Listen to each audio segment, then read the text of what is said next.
What's up everyone, Criddle here, and in this video we're going to go over the Rogue class in Monsters and Memories. We will cover how I would build the character and stat priority, the Rogue's role in a group, how well the Rogue can solo, and finally take a look at some of the skills and abilities.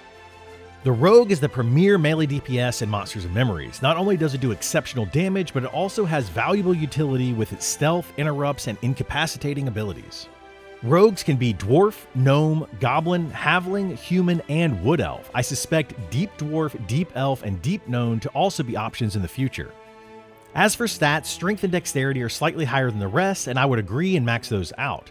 As a melee DPS class, Strength will increase your physical damage, while Dexterity will increase your hit chance, and if you can't hit your enemy, you can't do damage. That leaves 3 points left, and I would say Stamina or Agility are your best options. While both of these are defensive stats, I believe that Rogue will get more benefit out of the Stamina, as Agility simply increases your ability to dodge, block, and parry, and the goal of the Rogue is to not be attacked directly.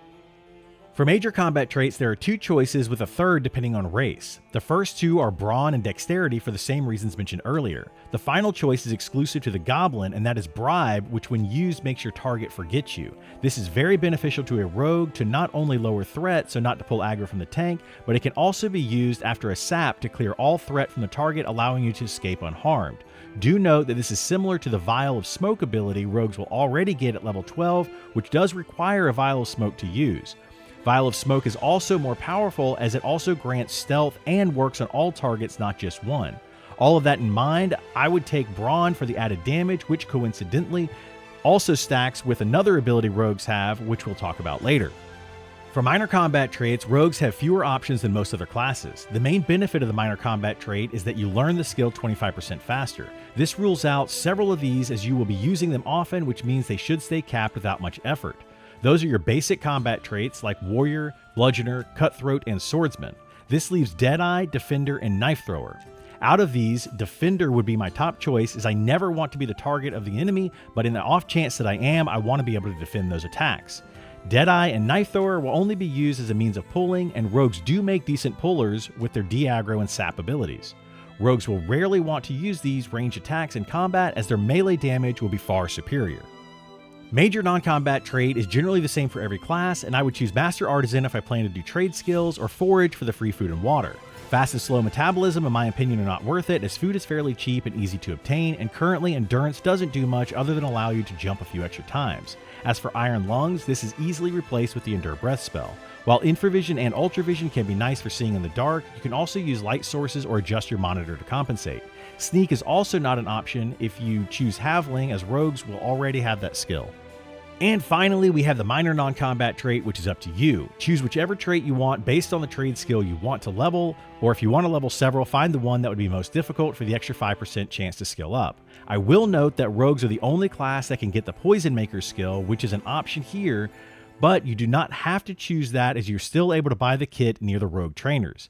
This is a strong tool for Rogues, and I would recommend picking it up when you can. As for skills, Rogues start off with all the basic combat skills like offense, defense, and weapon skills. They also start at level 1 with dodge and parry, and I recommend putting 1 point into them when you have a few copper to get them started, as sometimes the first point can prove a little difficult. Rogues will also unlock dual wield and double attack at levels 10 and 15 respectively, and again I recommend returning to your trainer at those levels and putting 1 point into these. For abilities, like skills, Rogues don't receive many.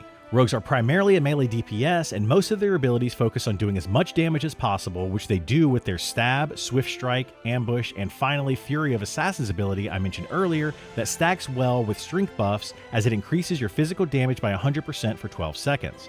In addition to their damage, Rogues can also lower or entirely remove their threat from a target, allowing them to continue to damage the target without pulling threat from the tank.